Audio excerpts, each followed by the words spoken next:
چنبیلی نے سلطانہ کی ہدایات اچھی طرح ذہن نشین کر لی اور پھر ینگ کو مطلع کر دیا کہ اس کی ملاقات سلطانہ سے کہاں اور کس طرح ہو سکتی ہے۔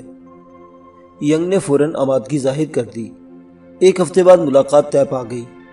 ایک مخصوص مقام تک چنبیلی خود ینگ کو اپنے ساتھ لے کر گئی۔ دونوں الگ الگ گھوڑوں پر تھے۔ ایک چشمے کے قریب گھوڑا روکتے ہوئے چنبیلی بولی، صاحب یہاں سے آگے آپ کو اکیلا جانا ہوگا۔ پھر اس نے ایک طرف اشارہ کیا، ادھر تقریباً 1 میل آگے آپ کو ایک چھوٹا سا ٹیلہ دکھائی دے گا، اس کے پیچھے سلطانہ آپ کا انتظار کر رہا ہوگا۔ ٹھیک ہے، تمہارا بہت شکریہ چنبیلی، ینگ نے کہا اور گھوڑا آگے بڑھانے ہی لگا تھا کہ چنبیلی نے ہاتھ کے اشارے سے اسے روک دیا۔ معافی چاہتی ہوں صاحب، چنبیلی گھوڑے سے اترتے ہوئے بولی، اچھا نہیں لگتا لیکن کیا کروں، جس طرح سلطانہ نے حکم دیا ہے مجھے اس طرح کرنا پڑے گا۔ مجھے آپ کو یہاں سے آگے بھیجنے سے پہلے آپ کی تلاشی لینی پڑے گی۔ ینگ نے ایک گہری سانس لی اور گھوڑے سے اتر آیا۔ دونوں ہاتھ اٹھاتے ہوئے وہ بولا، لو بھائی، تلاشی بھی لے لو۔ ایسا انگریز پولیس افسر شاید تمہیں آئندہ زندگی میں کبھی نہ ملے گا جو ہندوستان کے سب سے بڑے ڈاکو سے ملنے اکیلا ایک ویرانے میں اس کی مقرر کی ہوئی جگہ پر جا رہا ہو اور اس کے پاس ننھا سا چاقو تک نہیں ہو، اور وہ ڈاکو کی محبوبہ کو تلاشی بھی دے کر جا رہا ہو۔ میں مانتی ہوں صاحب جی، چنبیلی ہاتھ جوڑ کر بولی، آپ سچ مچ بہت بڑے آدمی ہیں، آپ جیسے لوگ روز روز پیدا نہیں ہوتے۔ پھر جیسے اسے کوئی خیال آیا، مسکراتے ہوئے اس نے اضافہ کیا، اور سلطانہ جیسے آدمی بھی روز روز پیدا نہیں ہوتے۔ ینگ نے تائید سے انداز میں سر ہلاتے ہوئے ہنکارا بھرا۔ چنبیلی نے اچھی طرح اس کی تلاشی لی، پھر اس نے گھوڑے کی زین کو بھی ازرا اوپر کر کے دیکھا۔ اس دوران ینگ اپنے چہرے پر ایک عجیب سی مسکراہٹ لیے بغور اس کی طرف دیکھتا رہا۔ آخر چنبیلی نے مطمئن ہونے کے بعد سر ہلا کر اسے آگے جانے کی اجازت دے دی اور خود اپنے گھوڑے پر بیٹھ کر واپس روانہ ہو گئی۔ ینگ گرد و پیش کا جائزہ لیتے ہوئے آگے بڑھا۔ ویسے ترائی کا تقریباً سارا علاقہ جنگلوں اور سبزہ زاروں سے پٹا پڑا تھا، لیکن یہ ٹکڑا کچھ صحرائی سا دکھائی دے رہا تھا۔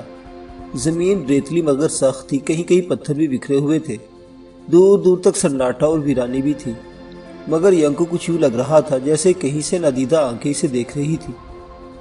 اس تصور سے اس کے وجود میں پہلے ہی ایک خفیف سا ہیجان برپا تھا کہ وہ ہندوستان کے سب سے بڑے ڈاکو سے تنہائی میں ملاقات کرنے جا رہا ہے۔ اب یہ احساس اس کے ہیجان کو ذرا بڑھا رہا تھا، کہیں سے کوئی نادیدہ آنکھ اسے دیکھ رہی تھی، حالانکہ ارد گرد کوئی ایسی چیز نہیں تھی جس کی آڑ میں چھپ کر کوئی اسے دیکھ سکتا۔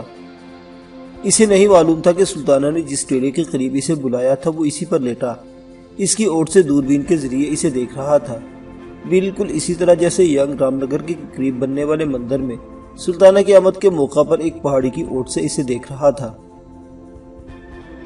ینگ کے ذہن کے کسی گوشے میں اس اندیشے نے بھی سر ابھارا تھا کہ سلطانہ موقع سے فائدہ اٹھاتے ہوئے اسے قتل کرنے کی کوشش تو نہیں کرے گا، کیونکہ وہ چنبیلی کو تلاشی دے کر حسب وعدہ بالکل تنہا ہو کر اور نہتہ اس سے ملنا جا رہا تھا۔ لیکن اس نے سلطانہ کے لیے تو کوئی ایسی شرط رکھی تھی، اور نہ ہی اسے معلوم تھا کہ سلطانہ خالی ہاتھ آئے گا یا اس کے پاس بھی کوئی ہتھیار ہوگا۔ اسے تو یہ بھی معلوم نہیں تھا کہ سلطانہ اکیلا ہوگا یا اس کے ساتھ کوئی اور بھی ہوگا۔ ینگ نے تو ملاقات کے لیے اپنی طرف سے کوئی شرط ہی نہیں رکھی تھی، اور شاید اس لیے سلطانہ ملاقات کو تیار بھی ہو گیا تھا، لیکن ینگ کو احساس تھا کہ وہ بہرحال ایک جوا کھیل رہا ہے۔ اس نے گویا اپنے آپ کو سلطانہ کے سپرد کر دیا تھا۔ سلطانہ اسے ہلاک بھی کر سکتا تھا اور اغوا کر کے یرغمال بھی بنا سکتا تھا۔ تاہم ینگ اسی امید کے سہارے اس سے ملاقات کے لیے چل دیا تھا کہ وہ ایسی کوئی بھی حرکت نہیں کرے گا۔ اس کی امید کی بنیاد صرف یہ تھی کہ اس کے اندازے کے مطابق سلطانہ ڈاکو ضرور تھا، لیکن وہ بزدل نہیں تھا۔ ینگ کا تجربہ تھا کہ دھوکے اور وعدہ خلافی کی توقع بزدلوں سے رکھی جا سکتی ہے، بہادروں سے نہیں۔ بہرحال وہ اپنے اضطراب کو چھپائے بظاہر بڑی بے پرواہی سے اپنے گھوڑے کو دل کی چال چلاتا ہوا ادھر ادھر دیکھتا ہوا آگے بڑھتا رہا۔ ٹیلے تک بلندی پر اس کی آڑ میں لیٹا سلطانہ اب صاف طور پر اسے دیکھ رہا تھا۔ ینگ حسب وعدہ تنہا آ رہا تھا اور اس کے عقب میں دور دور تک کوئی دکھائی نہیں دے رہا تھا۔ سلطانہ نے ملاقات کے لیے یہ جگہ اس وجہ سے منتخب کی تھی کہ آنے والے پر وہ بہت دور سے نظر رکھ سکتا تھا۔ وہ انگریزوں پر بھروسہ نہیں کرتا تھا، لیکن اسے اندازہ ہو گیا تھا کہ ینگ ایک مختلف قسم کا انگریز تھا۔ ٹیلے کے قریب پہنچ کر ینگ رک گیا اور سر اٹھا کر چوٹی کی طرف دیکھتے ہوئے بآواز بلند بولا۔ سلطانہ اٹھ کر کھڑا ہوا، گلے میں لٹکی ہوئی دوربین اس نے پشت پر کر لی اور بآواز بلند جواب دیا، ہاں میں یہاں ہوں، لیکن میں تم سے ڈر کر نہیں چھپا ہوں، میں تو صرف یہ دیکھنے کے لیے چھپا ہوا تھا کہ تم مجھ سے کوئی دھوکہ دینے کی کوشش تو نہیں کرو گے۔ پھر اس نے چھلانگ لگا دی اور ینگ کے سامنے جا کھڑا ہوا۔ ٹیلے کی بلندی اچھی خاصی تھی، کوئی بھی اس پر چھلانگ لگانے میں یقیناً ہچکچاہٹ کا شکار ہوتا، لیکن سلطانہ پلک جھپکتے میں چھلانگ لگا کر نیچے آ گیا۔ اس کو دیکھ کر ینگ کے ذہن میں کسی چیتے کا خیال آیا تھا۔ سلطانہ کے کمر کے گرد لپٹی ہوئی گولیوں کی پیٹی میں ریوالور بھی جھول رہا تھا۔ ینگ ریوالور کی طرف دیکھ کر مسکراتے ہوئے بولا، میں چنبیلی کو تلاشی دے کر بالکل نہتا ہو یہاں آیا ہوں اور تمہاری کمر سے ریوالور بندھا ہوا ہے۔ تمہیں اسے ڈرنے کی کوئی ضرورت نہیں، اس سے تمہیں کوئی نقصان نہیں پہنچے گا۔ سلطانہ بھی مسکراتے ہوئے بولا، اگر میرا تمہیں نقصان پہنچانے کا ارادہ ہوتا تو وہ میں خالی ہاتھ بھی پہنچا سکتا تھا۔ ایک لمحے کے توقف کے بعد وہ گویا ریوالور کی موجودگی کی وضاحت کرتے ہوئے بولا، قریب ہی ایک جنگل ہے جس میں سے میں گزر کر آ رہا ہوں، وہ کچھ خطرناک ہے، اس میں درندے بھی ہوتے ہیں، اس لیے میں نے احتیاطاً صرف ایک ریوالور ساتھ لیا تھا، کوئی بڑا ہتھیار میں اپنے ساتھ نہیں لایا ہوں۔ ینگ بے پرواہی سے ہاتھ اٹھا کر بولا، وضاحتوں کی ضرورت نہیں، میں تو یوں ہی تمہیں چھیڑ رہا تھا، مجھے تو موت کے منہ میں جانے کا خطرہ مول ہی لینا تھا، اب تم خود خالی ہاتھ آتے یا توپ ساتھ لاتے میرے لیے کوئی فرق نہیں پڑتا تھا۔ تم نے اتنی زحمت کیوں کی؟ سلطانہ نے اصل موضوع پر آتے ہوئے پوچھا۔ مجھے تم سے درخواست کرنی تھی کہ اپنے آپ کو قانون کے حوالے کر دو، ینگ نے سیدھے سادھے انداز میں کہا۔ صرف یہ بات کہنے کے لیے تم نے اتنی تکلیف اٹھائی اور اپنی جان کو خطرے میں ڈالا؟ سلطانہ نے حیرت سے اس کی طرف دیکھا۔ اس کے تاثرات کچھ ایسے ہی تھے گویا اس نے زندگی میں اس سے زیادہ احمقانہ بات نہیں سنی تھی۔ یہ پیغام تو تم ویسے بھی کسی کے ذریعے بھجوا دیتے اور میں تمہیں جواب بھی بھجوا دیتا کہ میرا ایسا کوئی ارادہ نہیں۔ باتیں تو تم سے بے شمار کرنے کو جی چاہتا ہے، لیکن ان سب کا لب لباب بس یہی ایک جملہ ہے۔ ینگ تحمل سے بولا، مجھے یہ بھی معلوم ہے کہ فوری طور پر تمہارا جواب یہی ہوگا، لیکن پھر بھی میں تمہیں سمجھانے کی ایک کوشش کرنا چاہتا ہوں۔ یہ کام میں اپنے ضمیر کی تسلی کے لیے کر رہا ہوں۔ میں چاہتا ہوں میرے ضمیر پر کوئی بوجھ نہ رہے، مجھے آئندہ زندگی میں ہمیشہ یہ اطمینان رہے کہ تمہارے معاملے میں نے ہر طریقہ آزمایا تھا۔ تم اپنے ضمیر پر بالکل کوئی بوجھ محسوس نہ کرو۔ سلطانہ نے گویا بڑے خلوص سے اسے مشورہ دیا۔ میں ایک ڈاکو ہوں، میں اپنا کام کرتا رہوں گا۔ تم ایک پولیس افسر ہو، تم اپنا کام کرتے رہو، میں تم سے کبھی کوئی شکوہ نہیں کروں گا، اور ڈاکو کو بڑا شکوہ کرنے کا حق بھی کیا ہے؟ دیکھو، ایک نہ ایک روز تمہیں ایسے ہی کسی ویرانے یا جنگل میں گولیاں کھا کر مر جانا ہے۔ انجام تو تمہارا یہی ہے۔ تم نے بہت طوفان مچا لیا، اپنے دل کے بہت سے ارمان نکال لیے، اب بہت ہو چکی۔ تباہی و بربادی کو اس کہانی کو اب ختم کر دو۔ اس کہانی کو بہرحال ایک روز ختم ہونا ہی ہے، تم خود ختم کر دو تو زیادہ اچھا ہے۔ ابھی پولیس نے تمہارے خلاف اپنی پوری طاقت، اپنے سارے وسائل استعمال نہیں کیے۔ جس دن پولیس اپنی ساری طاقت، سارے وسائل استعمال کرے گی، اس دن تمہیں پاتال میں بھی پناہ نہیں ملے گی۔ کوئی بات نہیں، دیکھا جائے گا، سلطانہ بے پرواہی سے بولا۔ تم یہی چاہتے ہو کہ ایک روز تمہارا گولیوں سے چھلنی وجود خاک و خون میں لتھڑا ہوا کہیں پڑا ہو، اور پھر اسے کسی مرے ہوئے جانور کی طرح گاڑی میں لاد کر شمشان گھاٹ بھیج دیا جائے۔ ینگ نے نرمی سے کہا، اور اگر میں اپنے آپ کو تمہارے حوالے کر دوں، ہتھیار ڈال دوں، تو کیا مجھے کسی محل میں رکھا جائے گا؟ 21 توپوں کی سلامی دی جائے گی؟ سلطانہ زہریلے انداز میں ہنس کر بولا،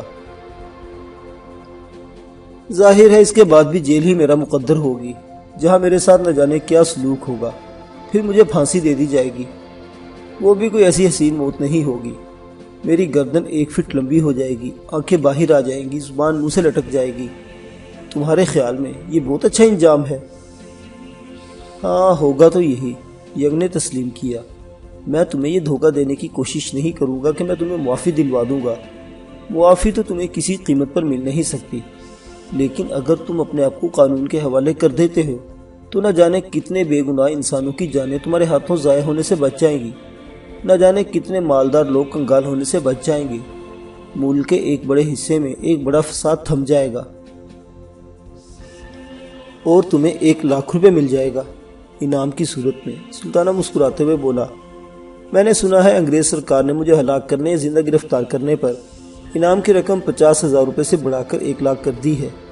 بہت بڑی رقم ہے یہ، تم نے شاید کبھی خواب میں بھی نہیں دیکھی ہوگی۔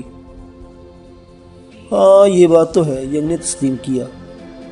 وہ دونوں ایک دوسرے کے سامنے ادھر ادھر ٹہلتے ہوئے بات چیت کر رہے تھے۔ کوئی ذرا دور سے دیکھتا تو یہی سمجھتا کہ 2 دوست چہل قدمی کرتے ہوئے گپ شپ کر رہے ہیں۔ تم مجھے جان سے مار کر انعام کیوں نہیں حاصل کر لیتے؟ سلطانہ نے دریافت کیا۔ رقم تو تمہیں اس طرح بھی مل جائے گی۔ میں تمہیں مارنا نہیں چاہتا، ینگ نے گہری سنجیدگی سے جواب دیا۔ کم از کم فی الحال میرے دل میں ایسی کوئی خواہش نہیں۔ میں اپنا فرض بھی اس حد تک ادا کرنا چاہتا ہوں کہ تمہیں پکڑ کر قانون کے حوالے کر دوں۔ اس کے بعد وہ جانے اور اس کا کام۔ مجھے افسوس ہے ینگ صاحب، میں تمہاری یہ خواہش پوری نہیں کر سکتا۔ سلطانہ نے گہری سانس لے کر فیصلہ کن لہجے میں کہا۔ میں صرف قانون سے ہی نہیں، اس سماج سے بھی لڑ رہا ہوں، اور اسی طرح لڑتے لڑتے مر جاؤں گا، ہتھیار نہیں ڈالوں گا۔ کیوں لڑ رہے ہو تم سماج کے ساتھ؟ ینگ نے ملائمت سے پوچھا۔ تمہارے قانون، تمہارے سماج، تمہاری سرکار، کسی نے بھی میرے ساتھ کوئی اچھا سلوک نہیں کیا۔ تمہیں کیا پتا میں نے کیسی زندگی گزاری ہے، میرا بچپن کیسے بیتا ہے۔ سلطانہ کے لہجے میں زمانے بھر کی تلخی سمٹ آئی۔ مجھے معلوم ہے، مجھے سب معلوم ہے، ینگ نے بدستور نرمی اور رسان سے کہا۔ میرے پاس تمہاری پیدائش سے لے کر اب تک کے حالات کا پورا ریکارڈ موجود ہے، اور میں نے اس کا ایک ایک لفظ غور سے پڑھا ہے۔ ہر سماج، ہر معاشرے میں اس طرح کے واقعات پیش آتے رہتے ہیں۔ کچھ لوگوں کی زندگی ناخوشگوار گزرتی ہے، کچھ کے ساتھ زیادتیاں بھی ہو جاتی ہیں۔ اگر وہ سب کے سب تمہاری طرح بدلہ لینے کے لیے اٹھ کھڑے ہوں تو یہ دنیا جہنم بن جائے۔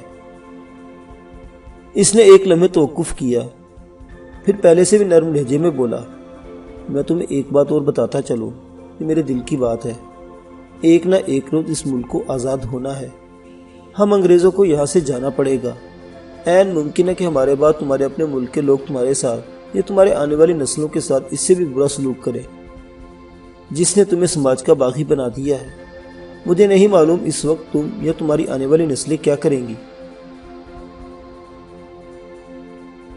ینگ یہ بات کرتے کرتے رک گیا، اور اس کی پیٹھ ٹیلے کی طرف تھی۔ اسی لیے میں اس نے اچانک سلطانہ کو بجلی کی تیزی سے اپنا ریوالور نکالتے ہوئے دیکھا۔ ینگ کو یقین ہو گیا کہ اس کی زندگی کا آخری لمحہ آن پہنچا ہے۔ سلطانہ کی یہ حرکت اتنی اچانک اور غیر متوقع تھی کہ ینگ فطری اور فوری طور پر کوئی رد عمل بھی ظاہر نہ کر سکا۔ وہ وہیں بت بن کر رہ گیا۔ پے در پہ 2 دھماکے ہوئے اور اس نے آنکھیں بند کر لی، لیکن اسے حیرت ہوئی کہ اس کے جسم میں کہیں گولی پہ وسط ہونے کی تکلیف کیوں نہیں ہوئی تھی۔ اسی دوران اس نے دھم سے اپنے عقب میں کسی وزنی چیز کے گرنے کی آواز سنی۔ اس نے آہستگی سے آنکھیں کھولی اور اسے احساس ہوا کہ وہ تو زندہ سلامت کھڑا ہے، اسے خراش بھی نہیں آئی تھی۔ اس نے گردن گھما کر پیچھے دیکھا تو ایک بڑا سا چیتا زمین پر پڑا نظر آیا، جس کے جسم کو اس طرح جھٹکے لگ رہے تھے جیسے وہ دم توڑ رہا ہو۔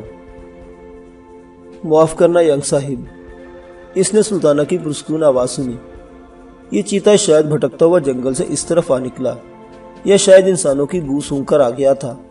یہ ٹیلے کی چوٹی پر تھا اور تم پر چھلانگ لگانے ہی والا تھا۔ ینگ آہستگی سے اس کی طرف گھوما، اور جب وہ بولا تو اس کی آواز کسی عجیب سے جذبے کے باعث بوجھل تھی۔ میں تمہارا شکریہ ادا کرتا ہوں سلطانہ۔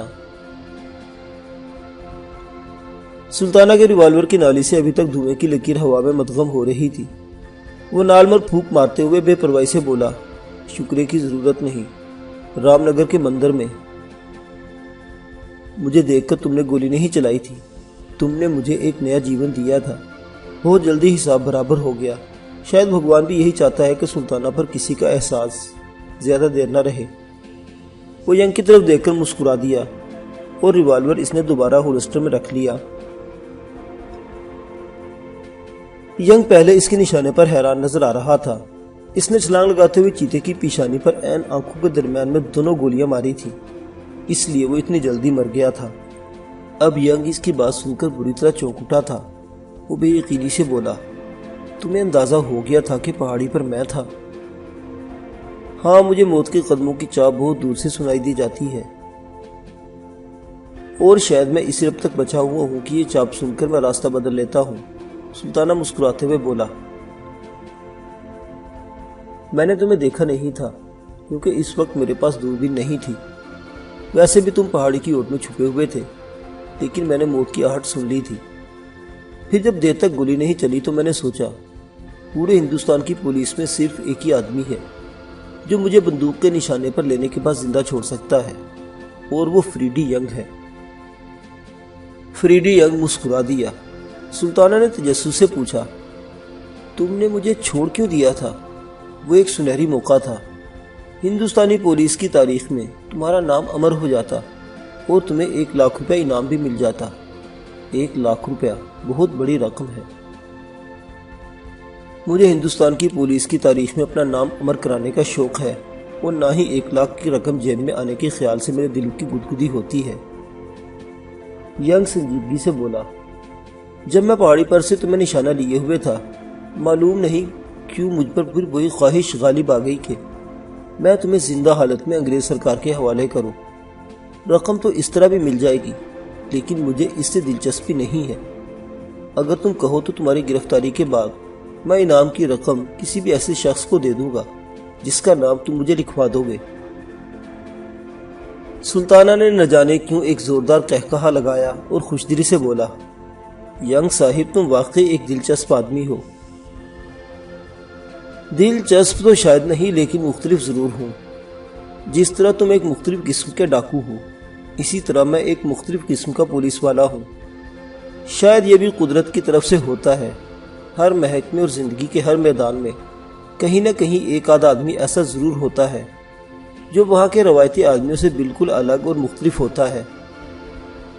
لیکن شاید یہ اچھا نہیں ہوا کہ اپنے اپنے میدان کے دو مختلف آدمی آمنے سامنے آ گئے ہیں، سلطانہ بولا۔